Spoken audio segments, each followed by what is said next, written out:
And now, it's time for the Podcast Preacher. Here's your host, Derek Evans.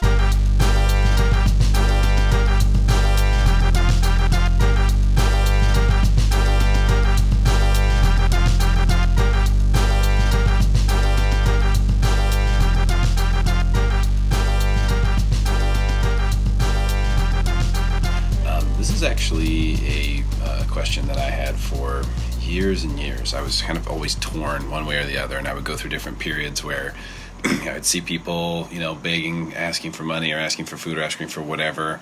We see them on the side of the road. You see them at busy intersections. You see them at places where there's lots of people, big shopping malls and things like that. And, I would go through periods of time where I would give. I would just say, you know what, I'm just going to give. That's just what feels right. I go through periods of time where I thought, you know what, I need to let them figure it out. There's a grown adult. They need to figure on their own journey. They need to kind of figure it out. And it always felt wrong to not help that person. It's something about it. And it seemed like a big deal what was going on there. And so again, the Bible has these answers in there. In fact, this one, we can take it from the horse's mouth. If we look at the Sermon on the Mount. And I highly recommend, if you haven't read the Sermon on the Mount, go ahead and do that. If you haven't read it recently, jump in there and take a look at that. It's Matthew chapter 5 through chapter 6 as well, and chapter 7 actually in Matthew are all the Sermon on the Mount. And right in there, Jesus says this unequivocally, very simply and straightforwardly. He says in Matthew 5:42, "Give to the one who begs from you." Simple. He just says it, boom, right there.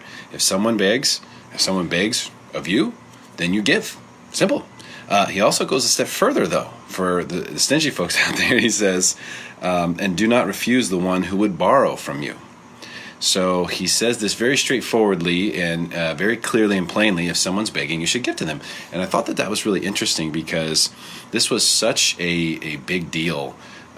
In my opinion, I felt like every time I saw that situation, I still feel that way. Whenever you see that person who's really down and out, that person who's really in bad shape, that person who's gotten themselves to a point in their life where they're literally just asking for your mercy. They're just saying, "Hey, can you give me anything? Can you spare change?" People will say a lot of times. "Do you have anything that you could spare?"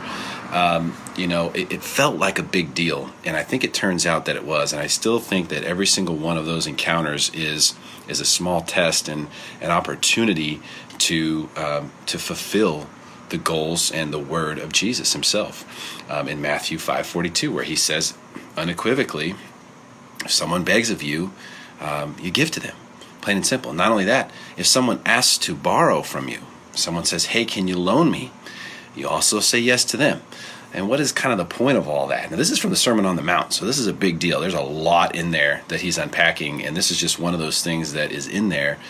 So I suggest you read it if you haven't lately. There's so much great stuff in there and so many questions answered. And this was just a big one for me because I felt like there was something hanging over those encounters. And now I know, plain and simply and unequivocally, that whenever you encounter a situation like that, you give. You just, what do you have? What can you give? In fact, the other day I reached to give some money to a guy who was on the side of the road who was asking for it, and this is a weird situation. I reached in specifically to pull out a $20 bill, and another one just came out of my wallet. I said, "All right, God, 40 it is." This guy. So there's something to be said there. But what's the point of that? I believe the point is, listen, the thing that they're asking for, the thing that you're giving them, is really inconsequential. The money, we don't get to take that with us. It doesn't matter how much of it you make. It doesn't matter how much of it you have. It doesn't go with you, okay? So it doesn't really matter that much, and it's these usually small amounts. Now, you might be saying, well, what if that's my last $20?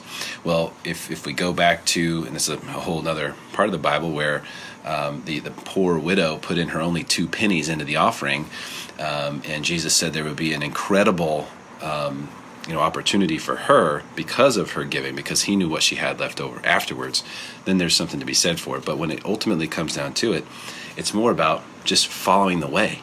This is the teaching. And I think if we follow the teaching, that's our job. And not to worry about, the nooks and crannies of what that might entail.